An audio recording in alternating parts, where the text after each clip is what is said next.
Soldat Adrian, vous êtes une honte pour cette armée, hurla le colonel Mitchell, sa voix résonnant dans la cour d'entraînement de la base militaire de Fort Campbell. Vous avez 3 semaines de retard dans votre rapport d'entretien et vous avez le culot de vous pointer ici avec cette attitude décontractée. J'étais au garde à vous devant toute la compagnie, 50 hommes en formation parfaite assistant à mon humiliation publique. Le soleil du Kentucky me brûlait la nuque tandis que Mitchell tournait autour de moi comme un prédateur, savourant chaque seconde du spectacle. Peut-être préférez-vous retourner chez maman plutôt que de servir vraiment, continua-t-il, provoquant des rires étouffés parmi les soldats. Parce que tu n'as clairement pas ce qu'il faut pour être ici. Je gardais les yeux fixés devant moi, le visage impassible, les épaules droites. Aucun muscle de mon visage ne bougea, aucun signe de colère ou d'humiliation ne transparaissait. C'était exactement l'expression que je devais avoir. Je m'appelle Adrian Foster et, à 32 ans, je viens d'être traité de raté devant 50 soldats. Ce qu'ils ne savent pas, c'est que je suis ici depuis 3 mois dans le cadre d'une mission si secrète que même Mitchell n'est pas autorisé à en connaître la nature. Mais pour l'instant, à tous égards, je ne suis qu'un simple soldat incompétent qui n'est pas capable de remettre un rapport dans les délais. Vous avez quelque chose à dire pour votre défense, soldat. Mitchell s'est arrêté devant moi, son nez presque contre le mien. Son haleine sentait le café réchauffé et la cigarette bon marché. Non, monsieur, ai-je répondu d'une voix ferme mais soumise. Bien sûr que non, a-t-il ri en se tournant vers le groupe. Messieurs, vous avez ici un exemple parfait de ce qu'il ne faut pas faire pour être un soldat. Cet homme n'a aucune discipline, aucun engagement, aucun honneur. Ces mots tranchaient l'air comme des lames, chacun calculé pour détruire le peu de dignité qui me restait.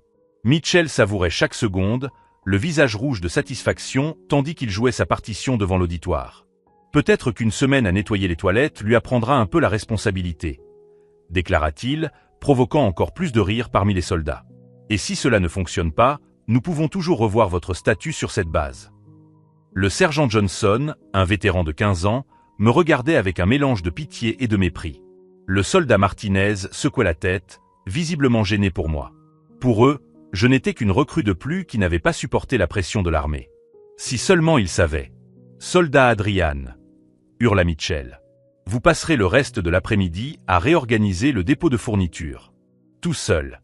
Et je veux que tout soit catalogué et rapporté avant 18 heures, sinon tu passeras toute la nuit là-dedans. Oui, monsieur, répondis-je en gardant un ton respectueux. Alors que je me dirigeais vers l'entrepôt sous les regards méprisants de mes collègues, mon téléphone militaire vibra discrètement dans ma poche. Un message crypté que seules 3 personnes dans le pays étaient autorisées à envoyer. Opération fantôme, activation dans 2 heures. Extraction confirmée. Je rangeai mon téléphone sans changer d'expression. Mitchell continuait à crier sur un autre soldat, complètement inconscient du fait qu'il venait d'humilier publiquement quelqu'un qui, dans 2 heures, recevrait des ordres directs du Pentagone. 3 mois à faire semblant d'être un soldat incompétent. 3 mois à endurer des humiliations quotidiennes tout en recueillant des preuves d'un réseau de contrebande d'armes qui atteignait les plus hauts échelons du commandement. Et Mitchell? Eh bien, il ne se doutait pas qu'il était le principal suspect de mon enquête. Si cette histoire d'injustice militaire a retenu votre attention, n'oubliez pas de vous abonner à la chaîne pour découvrir comment cette humiliation allait se transformer en la chute la plus dévastatrice que Fort Campbell ait jamais connue. Alors que je rangeais des cartons dans l'entrepôt poussiéreux, faisant semblant d'être le soldat incompétent que tout le monde croyait que j'étais, le bruit lointain des rotors d'hélicoptères a commencé à résonner à l'horizon. Mitchell ne le savait pas, mais ses jours à la tête de l'unité étaient comptés. L'entrepôt de fournitures était un hangar reconverti qui sentait le diesel et le métal rouillé. Des piles de caisses militaires s'élevaient jusqu'au plafond, créant des couloirs labyrinthiques entre des équipements obsolètes et les restes d'opérations passées. C'était l'endroit idéal pour quelqu'un qui voulait cacher des preuves. Ou pour quelqu'un comme moi qui voulait les trouver. Le colonel Mitchell avait 53 ans et 30 ans de carrière militaire derrière lui. Il avait commencé comme simple soldat en Irak et avait gravi les échelons grâce à un mélange de compétences réelles et de politiques déloyales. Les soldats le respectaient parce qu'il connaissait le terrain. Ses supérieurs le promouvaient parce qu'il savait comment faire avancer les choses sans poser de questions gênantes. Mais au cours des 5 dernières années, Mitchell avait découvert que sa position à Fort Campbell offrait des opportunités bien plus lucratives que n'importe quelle promotion officielle. Foster. Sa voix résonna dans l'entrepôt 15 minutes plus tard. Où diable êtes-vous passé? Je surgis de derrière une pile de caisses de munitions, une planche à la main et l'air dévoué d'un soldat. Je catalogue les fournitures médicales périmées, monsieur. J'ai trouvé quelques irrégularités dans les chiffres. Il plissa les yeux. Mitchell avait ce genre de visage qui semblait sculpté pour la suspicion. Mâchoire carrée, sourcils épais, petits yeux perçants qui semblaient toujours à l'affût de la moindre insubordination. Des irrégularités ? Répéta-t-il en m'arrachant le bloc-notes des mains. Quel genre d'irrégularité ? Certains articles répertoriés comme jetés sont toujours là, monsieur. Et certains qui devraient être là ne le sont pas. C'était un mensonge calculé. Je savais exactement où se trouvaient les articles manquants. Vendus au marché noir grâce à un réseau que Mitchell avait mis en place avec l'aide de 3 sous-officiers corrompus et d'un civil sous contrat qui contrôlait le transport. Mais Mitchell ne savait pas que je le savais. Vous remettez en question ma gestion, soldat. Sa voix s'abaissa jusqu'à devenir menaçante. Non, monsieur. Je ne fais que rapporter ce que j'ai observé. Pendant 3 mois, j'avais vu Mitchell humilier les soldats qui s'approchaient trop près de la vérité. Le soldat Davis avait demandé pourquoi certaines livraisons d'équipements disparaissaient des registres. Mitchell l'avait transféré sur une base en Alaska. Le sergent Williams avait remarqué des divergences dans les rapports d'inventaire. Elles faisaient soudainement l'objet d'une enquête pour négligence dans l'exécution de ses ordres. Le schéma était clair. Mitchell utilisait son autorité pour faire taire quiconque pouvait exposer son opération. Vous savez quel est votre problème, Foster. Il s'approcha, envahissant mon espace personnel. Vous posez trop de questions. Les soldats qui posent trop de questions ont tendance à avoir des carrières très courtes. Je comprends, monsieur. J'espère que vous comprenez vraiment. Il jeta le tableau sur le sol, faisant voler les feuilles dans tous les sens. Parce que je commence à penser que vous n'êtes peut-être pas fait pour ce poste. La menace flottait dans l'air comme une fumée toxique. Mitchell testait ma réaction, cherchant le moindre signe que je représentais une menace réelle. Un soldat normal aurait été nerveux, aurait essayé de s'expliquer, aurait peut-être même supplié pour avoir une seconde chance. Au lieu de cela, je me suis baissé lentement pour ramasser les papiers éparpillés. J'essaie simplement de faire mon travail du mieux que je peux, monsieur. Ton travail, dit-il, c'est de faire exactement ce que je te dis, quand je te le dis, sans poser de questions. Compris ? Oui, monsieur. Mais tandis que je réorganisais les papiers, mon regard se posa sur quelque chose que Mitchell n'avait pas remarqué. Une étiquette avec un code-barre partiellement déchiré sous l'une des boîtes médicales. Un code que j'avais mémorisé 3 semaines plus tôt lorsque j'avais suivi une livraison de morphine qui avait soi-disant été détruite pour des raisons de sécurité. La même morphine qui avait été saisie par la DEA à Louisville 2 semaines plus tard. Et puisque tu aimes t'en poser des questions, continua Mitchell, tu devrais peut-être te demander si tu veux vraiment continuer à porter cet uniforme. Je me redressai, lui rendant son regard avec l'expression la plus neutre que je pus adopter. Je veux servir mon pays, monsieur. Alors arrête de causer des problèmes. Alors qu'il s'éloignait, marchant délibérément sur l'un des papiers que j'avais rangés, mon téléphone vibra à nouveau. Un autre message crypté. Confirmation, cible principale identifiée. En attente du feu vert pour l'extraction. Je rangeai rapidement mon téléphone, mais pas avant d'avoir remarqué que Mitchell s'était arrêté à la sortie de l'entrepôt. Il regardait derrière lui, m'observant avec une expression que je ne parvenais pas à déchiffrer complètement. De la suspicion ? De la curiosité ? Ou quelque chose de plus dangereux ?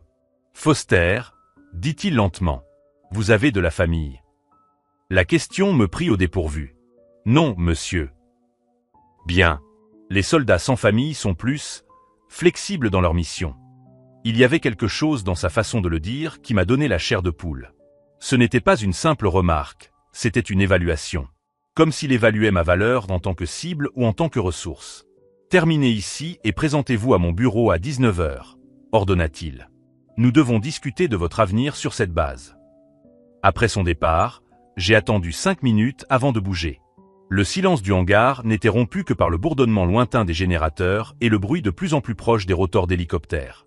Je me suis dirigé vers la caisse dont l'étiquette était déchirée et, à l'aide d'une petite lampe de poche, j'ai photographié le code-barre avec un téléphone spécial qui semblait identique à mon appareil militaire standard. 3 mois d'humiliation. 3 mois à être traité comme le soldat le plus incompétent de la base. 3 mois à regarder Mitchell détruire des carrières et faire taire des voix tout en bâtissant son empire parallèle. Mais maintenant, alors que le bruit des rotors s'intensifiait et que mon téléphone crypté affichait un nouveau message, extraction confirmée dans 10 minutes, je savais que le spectacle touchait à sa fin.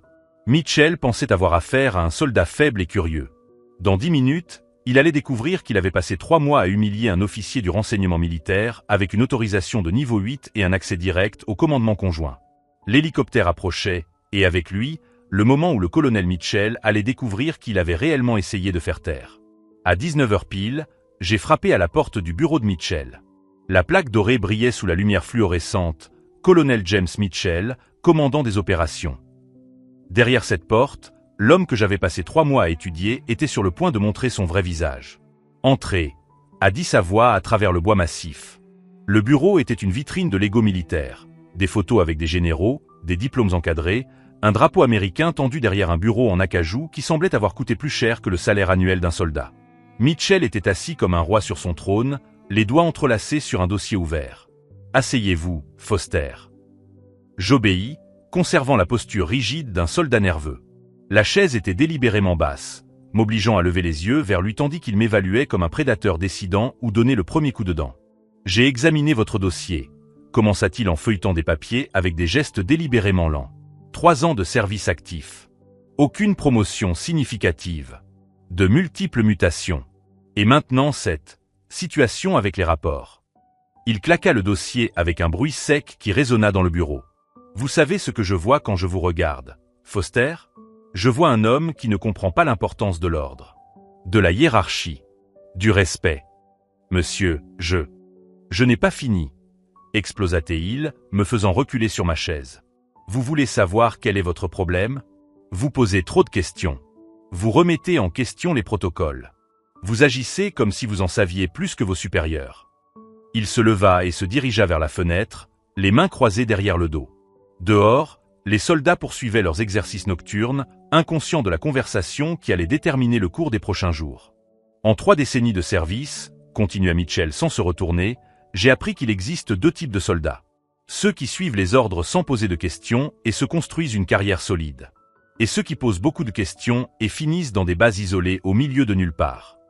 La menace flottait dans l'air comme une fumée toxique. Quel type voulez-vous être, Foster? Le premier, monsieur. Bien. Il se retourna, un sourire froid sur les lèvres. Parce que je viens d'obtenir l'autorisation d'une mutation. Base aérienne dans le Montana. Surveillance météorologique. Très calme, très isolé. Parfait pour les soldats qui ont besoin de recalibrer leur perspective. Le Montana. La base la plus reculée et la plus oubliée du territoire continental américain. Pour un vrai soldat, cela équivaudrait à un exil professionnel. Pour ma mission, ce serait un désastre. Quand aurait lieu le transfert, monsieur? La semaine prochaine. Il retourna à son bureau, sortit un stylo doré de sa poche et commença à remplir des formulaires. À moins que... Il s'interrompit et me regarda droit dans les yeux. À moins que vous ne prouviez que vous avez appris à apprécier la discrétion. Discrétion. Le mot code que Mitchell utilisait lorsqu'il voulait que quelqu'un devienne complice de ses opérations. J'avais observé ce même schéma avec le sergent Williams avant qu'elle ne soit mutée. Avec le soldat Davis avant qu'il ne demande à être volontairement muté. Quel genre de discrétion, monsieur? Le genre qui reconnaît que certaines irrégularités dans les inventaires sont normales dans des bases de cette envergure. Le genre qui comprend que les soldats loyaux ne posent pas de questions sur les livraisons spéciales ou les visiteurs imprévus. Des visiteurs imprévus. C'était la première fois qu'il mentionnait cet élément. Pendant 3 mois, j'avais répertorié les livraisons illégales, les registres falsifiés, les ventes au marché noir. Mais des visiteurs imprévus suggéraient quelque chose de plus important. Je comprends, monsieur. J'espère que vous comprenez vraiment, dit-il en se remettant à écrire. Parce que demain, à 0h00, vous aurez l'occasion de démontrer cette nouvelle attitude. Mon pouce s'accéléra imperceptiblement. Monsieur. Une livraison spéciale arrivera. Du matériel médical destiné à la redistribution humanitaire. Vous superviserez le déchargement et vous vous assurez que toute la documentation est exacte. Une documentation précise. Encore un euphémisme. Il voulait que je falsifie des registres. Et si je le fais? Si vous le faites correctement, nous pourrons peut-être reconsidérer votre transfert. Il leva les yeux de ses papiers. Mais Foster, s'il y a le moindre problème, la moindre question, la moindre curiosité excessive, Montana ne sera que le début. En retournant à mon logement, mon esprit analysait chaque mot de la conversation. Mitchell ne testait pas seulement ma loyauté, il me recrutait activement pour son opération. Cela signifiait que mon enquête avait dangereusement approché la vérité. Dans mon logement, j'ai trouvé le soldat Johnson assis sur mon lit, tenant une lettre officielle de l'armée. « Foster, dit-il sans lever les yeux, ça t'est arrivé aujourd'hui. Du courrier officiel. Je pris l'enveloppe, reconnaissant immédiatement le cachet du département des enquêtes criminelles de l'armée. Ma couverture était maintenue, mais la présence de Johnson m'alarma. Des problèmes de famille? Demanda-t-il avec un intérêt trop sincère. Johnson n'avait jamais manifesté d'intérêt personnel pour ma vie auparavant. En fait, il m'avait à peine adressé la parole depuis mon arrivée à la base. Sa présence ici, à poser des questions sur du courrier officiel, n'était pas une coïncidence. Rien d'important, répondis-je en rangeant la lettre sans l'ouvrir. Tu sais, Foster, dit-il en me regardant enfin, certains d'entre nous ont discuté. À propos de cette situation avec le colonel Mitchell aujourd'hui. Quelle situation? L'humiliation dans la cour. Ce n'était pas cool, mec. Tu ne méritais pas ça. C'était une ouverture. Johnson testait si je gardais de la rancœur envers Mitchell, s'il pouvait être transformé en allié ou s'il représentait une menace. Le colonel avait raison, répondis-je prudemment. J'étais en retard dans mes rapports. Même ainsi, insista Johnson, il est allé trop loin. Et ce n'était pas la première fois. Tu te souviens de ce qui est arrivé à Williams? À Davis? Il mentionna les 2 soldats qui avaient signalé des irrégularités et avaient ensuite été mutés. Ce n'était pas une conversation anodine, c'était du recrutement. Ils ont commis des erreurs, dis-je, conservant mon rôle de soldat obéissant. Ou ils ont posé les bonnes questions aux mauvaises personnes. Johnson se leva et se dirigea vers la fenêtre. Vous savez, Foster, certains d'entre nous ont remarqué des choses. Des schémas, des mouvements nocturnes, des livraisons qui n'apparaissent pas dans les registres officiels. Mon sang se glaça. Si Johnson et d'autres soldats enquêtaient de leur propre chef, ils risquaient de compromettre 3 mois de travail d'infiltration. Je ne sais pas de quoi vous parlez. Bien sûr que vous le savez. Il se tourna vers moi et me regarda droit dans les yeux. La question est la suivante. Allez-vous vous taire et accepter d'être transféré dans le Montana, ou allez-vous nous aider à découvrir ce qui se passe réellement ici? C'était le moment décisif que j'avais redouté. Révéler ma véritable identité pour protéger des soldats innocents, ou garder ma couverture et risquer qu'ils se blessent en enquêtant de leur propre chef. Johnson, dis-je lentement, si vous soupçonnez quelque chose, vous devriez le signaler par les voies appropriées. Les voies appropriées passent par Mitchell, répondit-il. Et quelque chose me dit qu'il ne serait pas très content de nos observations. Avant que je puisse répondre, le bruit des rotors d'un hélicoptère résonna sur la base. Ce n'était pas inhabituel pendant la journée, mais à 10 heures du soir, Johnson se précipita vers la fenêtre. C'est bizarre. Il n'y avait pas de vol prévu pour ce soir. Je jetai un coup d'œil par-dessus son épaule. Un hélicoptère militaire atterrissait sur l'héliport de la base, mais il ne portait aucune marque distinctive. Il était entièrement noir, sans aucune identification visible. Des visiteurs imprévus, murmurai-je, me souvenant des paroles de Mitchell. Quoi? Rien. Mais mon esprit s'emballa. Si Mitchell avait des visiteurs sans rendez-vous officiel, cela signifiait que l'opération était plus importante que je ne l'avais imaginé. Et si Johnson et d'autres soldats menaient leur propre enquête, nous étions tous en danger. L'hélicoptère coupa ses moteurs. 3 silhouettes descendirent, toutes vêtues de tenues civiles sombres. Même à distance, je pouvais voir qu'elles se déplaçaient avec la précision de militaires ou d'agents secrets. Foster, murmura Johnson, je crois que nous sommes sur le point de découvrir exactement ce que Mitchell ne veut pas que nous découvrions. Alors que nous regardions les visiteurs disparaître dans le bâtiment administratif, mon téléphone crypté vibra à nouveau. Le message était bref, mais urgent. Opération compromise. Action requise dans 72 heures. 72 heures. Dans 3 jours, je devrais choisir entre garder ma couverture ou protéger des soldats innocents qui se rapprochaient dangereusement d'une vérité qui pourrait les tuer. L'hélicoptère mystérieux, la conversation avec Johnson, la menace de transfert de Mitchell. Toutes les pièces s'assemblaient simultanément vers une collision inévitable. Tandis que Johnson continuait à regarder par la fenêtre, je pris discrètement mon téléphone militaire et envoyai un message apparemment anodin à mon contact dans les services secrets. Matériel médical en arrivée demain à 0600. J'ai besoin de plus de temps pour le cataloguer correctement. La réponse arriva en quelques secondes, délai refusé. Exécuté ou abandonné. Je jetai un coup d'œil à Johnson, toujours à la fenêtre, inconscient qu'il était sur le point de devenir un élément central de l'opération la plus dangereuse que Fort Campbell ait connue depuis des décennies. Dans 72 heures, le colonel Mitchell découvrirait que le soldat incompétent qu'il avait humilié publiquement était en fait l'architecte de sa chute. Mais d'abord, je devais m'assurer que des soldats comme Johnson survivraient pour voir justice être faite. Le bruit des rotors résonnait encore dans ma tête lorsque la réalité de la situation s'est imposée à moi. Ma mission était passée d'une enquête à un sauvetage. Il était 5h30.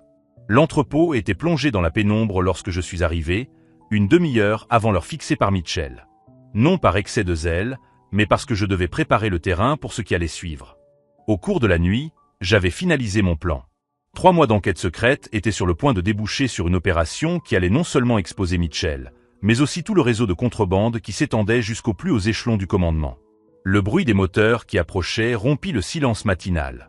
2 camions militaires standards entrèrent par le portail latéral, suivis d'un SUV noir, le même véhicule qui avait amené les mystérieux visiteurs la nuit précédente. Mitchell apparut en marchant rapidement, accompagné du sergent Wilson, un homme robuste qui me regardait toujours avec suspicion, et de 2 civils que je ne reconnaissais pas. Des hommes en costume sombre, portant des lunettes de soleil avant même le lever du soleil, avec les mouvements précis de ceux qui sont habitués à des opérations qui ne figurent pas dans les rapports officiels. « Foster !»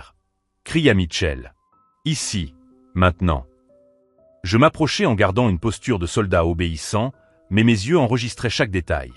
Les camions avaient des plaques d'immatriculation provisoire. Les chauffeurs portaient des uniformes militaires, mais sans identification d'unité. Et le plus important, les caisses qui étaient déchargées n'avaient pas les sceaux standards du matériel médical. « Vous allez superviser le déchargement », m'a dit Mitchell en me tendant un porte-document. « Chaque caisse doit être répertoriée exactement comme sur cette liste. Pas de questions, pas de curiosité, pas de dérogation au protocole. » Je jetai un œil au papier. D'après les documents officiels, il s'agissait de fournitures médicales destinées à la redistribution humanitaire internationale. De la morphine, des antibiotiques, du matériel chirurgical. Tout était parfaitement légal et altruiste. Mais les caisses que je voyais décharger étaient trop petites pour contenir du matériel chirurgical et trop lourdes pour contenir des médicaments conventionnels. « Oui, monsieur », répondis-je. L'un des civils s'approcha de Mitchell. « Colonel, nous devons confirmer les destinations finales. Le client à Caracas s'impatiente et nos partenaires à Lagos veulent des garanties sur le calendrier. » Caracas, Lagos. 2 villes que je savais être des points de distribution pour le marché noir international des armes. La redistribution humanitaire commençait à prendre tout son sens, d'une manière complètement différente de celle officiellement annoncée. « Tout est dans les délais », répondit Mitchell à voix basse. « Foster, ici présent, s'assurera que la documentation est en règle. » Le civil m'évalua d'un regard froid. « Est-il fiable ?»« Complètement dompté », sourit Mitchell. 3 mois de formation adéquate. Il a appris à ne pas poser de questions indiscrètes. Pendant qu'il discutait, je commençais à cataloguer les caisses. Mes doigts travaillaient automatiquement avec le bloc-notes, mais mon esprit traitait des informations cruciales. Chaque code sur les caisses, chaque nom sur les documents, chaque fragment de conversation entre les civils. Boîte 15, annonçai-je à voix haute, fournitures médicales diverses, poids estimé à 40 kg. 40 kg de morphine suffirait à approvisionner un hôpital pendant des mois. Mais lorsque je touchai discrètement la boîte en vérifiant le code, je sentis la forme caractéristique de petits composants métalliques denses. Des munitions. « Foster », m'a dit Wilson en s'approchant, « le colonel veut que vous signiez ici pour confirmer que tout est conforme au manifeste. » C'était le moment de prendre une décision finale. En signant ces documents, je deviendrais officiellement complice de l'opération. En refusant, je révélerais que j'avais découvert la vérité et compromettrais 3 mois d'enquête. J'ai signé d'une écriture légèrement tremblante, celle d'un soldat nerveux mais obéissant. Mitchell a observé ma signature avec satisfaction. « Très bien, Foster. Vous voyez, quand un soldat apprend à suivre les ordres sans poser de questions, tout le monde en profite. » L'un des civils a regardé sa montre. « Colonel, nous devons terminer. Le transport vers le port part dans 2 heures. » « Parfait. » Mitchell se tourna vers moi. « Foster, vous allez accompagner ces caisses jusqu'au dépôt de distribution du port. Le sergent Wilson vous accompagne. Considérez cela comme une mission spéciale. » Mon sang se glaça. Si je quittais la base maintenant, je perdrais l'occasion de mettre mon plan à exécution. Pire encore, je deviendrais un participant actif au transport d'armes illégales à l'étranger. « Monsieur, dis-je prudemment, je ne suis pas autorisé à effectuer des opérations en dehors de la base. »« Maintenant, tu le es, répondit Mitchell sèchement. Ce sont des ordres directs. À moins que tu ne préfères expliquer à nos partenaires ici présents pourquoi tu contestes mon autorité. » Les 2 civils m'observaient avec un intérêt renouvelé. L'un d'eux avait glissé la main dans sa veste, Un geste subtil mais indubitable pour quelqu'un de mon entraînement. Si cette histoire d'infiltration et d'opération secrète vous tient en haleine, abonnez-vous à la chaîne, car vous n'avez encore rien vu. Pas de problème, monsieur, répondis-je. Prêt pour la mission. Mais tandis que j'aidais à charger les dernières caisses dans le camion, j'activais discrètement le protocole d'urgence sur mon téléphone crypté. Une séquence spécifique de touches sur l'écran qui enverrait ma position exacte à l'équipe d'extraction et lancerait le compte à rebours final de l'opération. 60 minutes. Dans 1 heure, des hélicoptères du FBI et des services de renseignement militaire survoleraient Fort Campbell. L'opération que Mitchell avait mise en place pendant des années serait démantelée en quelques minutes. Mais d'abord, je devais survivre à un trajet jusqu'au port aux côtés de Wilson et de 2 tueurs professionnels qui ne savaient pas encore que le soldat incompétent assis entre eux était en réalité un officier du renseignement habilité à éliminer des commandos entiers. Alors que le camion s'éloignait de la base, Mitchell m'a fait signe par la fenêtre de son bureau. Il souriait, convaincu d'avoir enfin brisé ma résistance et fait de moi un pion de plus dans son opération corrompue. En moins d'1 heure, ce sourire se transformerait en terreur absolue lorsqu'il découvrirait qu'il venait d'envoyer des preuves incriminantes directement dans une embuscade fédérale que j'avais moi-même orchestrée. La donne avait changé. Ce n'était plus qu'une question de timing. Le camion cahotait sur les virages de la route de campagne menant au port de Louisville. Assis entre Wilson et l'un des civils, je gardais la posture tendue d'un soldat nerveux accomplissant sa première mission spéciale. Mais sous cette façade, chaque fibre de mon corps était en état d'alerte maximale. Il restait 52 minutes. « Détendez-vous, Foster, » dit Wilson, remarquant ma raideur apparente. « C'est juste une simple livraison. Si tu fais ça bien aujourd'hui, le colonel oubliera complètement cette histoire de rapport. » Le civil à côté de moi, qui s'était présenté simplement comme « Monsieur Roberts », vérifia sa montre pour la 3e fois en 10 minutes. « On est dans les temps ?»« 15 minutes, » répondit le chauffeur. Roberts sortit un téléphone satellite et composa un numéro. « Je confirme la livraison dans les délais. Oui, le soldat est avec nous. Tout va bien pour l'instant. » Il raccrocha et m'observa d'un regard froid. « Foster, c'est bien ça? Depuis combien de temps connaissez-vous le colonel Mitchell? »« 3 mois, monsieur, » répondis-je. « Et au cours de ces 3 mois, à combien d'opérations comme celle-ci avez-vous participé? » C'était une question piège. Si j'en avais cité trop, j'aurais semblé trop expérimenté pour un soldat censé être nouveau dans le réseau. Si je n'en avais cité aucune, il se serait demandé pourquoi Mitchell m'avait choisi pour cette mission spécifique. « C'est la première, monsieur. » Roberts échangea un regard avec son partenaire sur le siège avant. « Première mission spéciale et Mitchell vous choisit. Intéressant. » Le 2e civil se retourna depuis le siège avant. « Foster, avez-vous de la famille? Une petite amie? Quelqu'un qui vous regretterait si vous étiez muté dans une base très éloignée ?» Mon sang se glaça. La question n'était pas anodine. C'était une évaluation des risques. Ils étaient en train de décider si je représentais une menace qui devait être neutralisée. « Non, monsieur. Seulement l'armée. »« Parfait, » sourit Roberts, mais son sourire n'atteignit pas ses yeux. Les soldats sans attache sont les plus précieux. Ils peuvent aller là où la mission l'exige sans laisser de complications derrière eux. 43 minutes. Le port de Louisville apparut devant nous, un labyrinthe de conteneurs et de grues s'étendant à perte de vue. Le chauffeur prit une entrée latérale, loin de la zone principale. Nous passâmes 2 postes de contrôle où des gardes en uniforme nous firent signe de passer sans vérifier nos papiers. Ils faisaient clairement partie de l'opération. « Ici », dit Roberts en désignant un entrepôt isolé au bout d'un quai désert. Lorsque nous sommes descendus du camion, j'ai pu voir l'ampleur de l'opération. 3 conteneurs attendaient d'être chargés, 2 camions étaient déjà déchargés et au moins 6 hommes armés étaient stratégiquement positionnés. Il ne s'agissait pas seulement de contrebande, mais d'une véritable opération militaire parallèle. « Foster, » m'a appelé Wilson, « vous allez aider à faire l'inventaire final. Roberts veut s'assurer que tout est en ordre avant l'embarquement. » Je l'ai suivi à l'intérieur de l'entrepôt. L'espace était plus grand qu'il n'y paraissait de l'extérieur, rempli de caisses alignées en rangées précises. Mais quelque chose a immédiatement attiré mon attention. Certaines caisses portaient des inscriptions en arabe et en cyrillique. « Wilson, » ai-je demandé prudemment, « ces inscriptions, d'où viennent ces fournitures? » Ne pose pas de questions, Foster. Comptez et vérifiez, c'est tout. Mais j'en avais déjà vu assez. Les inscriptions correspondaient à des arsenaux qui avaient disparu de bases américaines en Afghanistan et en Syrie. Mitchell ne se contentait pas de vendre des fournitures provenant de la base, il redistribuait des armes issues d'opérations internationales à travers un réseau mondial. 37 minutes. Roberts s'approcha avec un bloc-notes. Foster, j'ai besoin que vous signiez ici pour confirmer le décompte final. J'ai regardé les documents. Ce n'étaient pas des rapports d'inventaire standard, mais des manifestes de transport international. Destination, Caracas, Lagos et un port en Somalie que je savais contrôler par des milices. Monsieur, ai-je dit lentement, ces destinations, cela ne ressemble pas à une redistribution humanitaire. L'entrepôt devint soudainement silencieux. Wilson cessa de compter les caisses. Roberts baissa le bloc-notes. Les deux gardes à proximité se tournèrent vers nous. Foster, dit Roberts d'une voix dangereusement calme, vous remettez en question la nature de l'opération? Non, monsieur. J'observe simplement. Vous observez trop. Il fit signe à Wilson.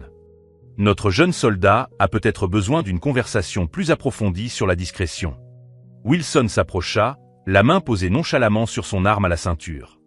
Foster, parfois les soldats voient des choses qu'ils ne comprennent pas. Des choses qui deviennent plus claires après une conversation appropriée. Le moment était venu. Ils avaient décidé que j'en savais trop pour simplement signer et partir.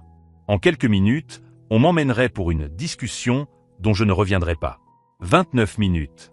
Je devais gagner du temps jusqu'à l'arrivée de l'équipe d'extraction, mais je ne pouvais plus continuer à jouer le soldat innocent. Il était temps de changer la donne. Avant cette discussion, dis-je en me redressant, il y a quelque chose que vous devez savoir à mon sujet. Roberts plissa les yeux. Quoi donc? Mon nom complet n'est pas seulement Adrian Foster. Je sortis une carte spéciale de la poche intérieure de ma veste, en prenant soin de ne pas faire de mouvements brusques pour ne pas alarmer les gardes. Je suis le major Adrian Foster, de la police militaire. Autorisation de sécurité niveau 8. Le silence qui suivit fut assourdissant. Wilson recula d'un pas, la main désormais ouvertement posée sur son arme. C'est impossible. Vous n'êtes qu'un simple soldat incompétent. Incompétent. Je souris pour la première fois depuis 3 mois. 3 mois à recueillir des preuves sur un réseau international de contrebande. À documenter chaque transaction, photographier chaque code, enregistrer chaque conversation. Vous pensez que c'était une coïncidence si j'étais toujours là quand les livraisons spéciales arrivaient? Roberts sortit un pistolet. Mensonge. Mitchell vérifie tous les soldats. Il le saurait. Mitchell vérifie des dossiers que les services de renseignement militaire alimentent avec de fausses informations quand cela est nécessaire. Pendant 3 mois, il a humilié publiquement un agent fédéral en pensant qu'il brisait un soldat à problème. Le bruit lointain des rotors commença à résonner sur le port. Et maintenant, continuai-je en vérifiant ma montre, vous avez environ 25 minutes pour décider si vous voulez vous rendre pacifiquement ou expliquer au FBI pourquoi vous pointiez des armes sur un agent fédéral. Roberts garda son pistolet pointé, mais sa confiance était visiblement ébranlée. Vous bluffez. Ah oui. Je sortis mon téléphone crypté et montrai l'écran. Signal de localisation actif. Ma position est surveillée en temps réel par le commandement conjoint depuis 5h30 ce matin. Wilson regarda Roberts, puis moi, essayant clairement d'assimiler ce revirement. Si vous êtes vraiment major, pourquoi n'avez-vous pas arrêté Mitchell avant? Parce que Mitchell n'est qu'un petit poisson. Je voulais tout le réseau. Les fournisseurs, les acheteurs, les facilitateurs portuaires, les contacts internationaux. Je fis un geste vers l'entrepôt qui nous entourait. Et vous venez de me livrer tout cela sur un plateau d'argent. Le bruit des hélicoptères se rapprochait de plus en plus. Roberts baissa légèrement son arme. Même si c'est vrai, vous êtes seul ici. Nous sommes 6 hommes armés. Les accidents arrivent. Vous êtes 6 hommes armés. Ai-je acquiescé? Je suis un officier du renseignement militaire avec 3 escadrons d'assaut en vol vers nous, une couverture satellite en temps réel et suffisamment de preuves pour condamner un réseau international de trafic d'armes. Je touchai l'écran du téléphone. Une voix métallique sortit du haut-parleur, commandement à Major Foster. Hélicoptère à 2 minutes de la zone d'atterrissage. Confirmez votre statut. Ici Foster. 6 hostiles armés dans l'entrepôt principal. Preuve matérielle confirmée.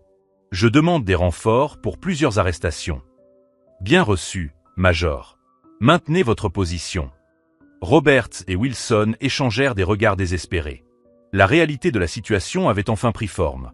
Le soldat incompétent que Mitchell avait humilié pendant 3 mois était en fait l'architecte d'une opération fédérale qui était sur le point de démanteler tout le réseau criminel. Vous avez le choix, dis-je calmement, même avec 6 armes pointées dans ma direction. Vous pouvez essayer de vous enfuir en tirant et expliquer à un tribunal militaire pourquoi vous avez attaqué un agent fédéral. Ou vous pouvez baisser les armes et peut-être obtenir un accord de dénonciation. Le rugissement des rotors dominait désormais l'air au-dessus de nos têtes. Roberts hésita, le pistolet tremblant légèrement dans sa main. Mitchell, il a dit que vous n'étiez qu'un soldat à problème. Mitchell, répondis-je, n'a pas l'autorisation de sécurité nécessaire pour savoir qui je suis vraiment. Au cours des 3 derniers mois, alors qu'il pensait me briser par des humiliations publiques, j'ai documenté chaque crime que vous avez commis. Le premier hélicoptère atterrit à l'extérieur, rapidement suivi par 2 autres. À travers les fenêtres de l'entrepôt, je pouvais voir des soldats des forces spéciales se mettre en position. C'est alors que Wilson baissa enfin son arme. « Monsieur, dit-il en me regardant droit dans les yeux, j'aimerais négocier. » 48 heures plus tard, je me tenais dans la même cour où Mitchell m'avait humilié publiquement 3 mois auparavant. Cette fois, cependant, je portais l'uniforme complet de major des enquêtes criminelles de l'armée, avec tous les insignes qui révélaient ma véritable identité. Mitchell était menotté entre 2 agents fédéraux, son expression oscillant entre l'incrédulité et l'horreur absolue. Wilson et les autres membres du réseau criminel avaient déjà été poursuivis et condamnés. Roberts lui-même coopérait pleinement avec les autorités, fournissant les noms et les itinéraires de toute l'opération internationale. « Major Foster », m'a dit le général Harrison alors que toute la base nous regardait en formation. « Veuillez rendre compte des découvertes de l'opération Black Mirror. » Je me suis avancé au centre de la cour, à l'endroit même où Mitchell m'avait crié que j'étais une honte pour l'armée. Ma voix a résonné clairement et fermement dans le silence absolu de la formation. Pendant 93 jours d'infiltration, j'ai documenté un réseau international de contrebande qui a détourné plus de 200 000 unités d'armement militaire vers des organisations terroristes et des cartels internationaux. La valeur totale de cette opération criminelle dépasse les 8 millions de dollars. Un murmure parcourut les rangs des soldats. Certains me regardaient avec un mélange d'admiration et de stupéfaction, essayant de concilier l'image du soldat incompétent avec celle de l'officier de renseignement qui se tenait devant eux.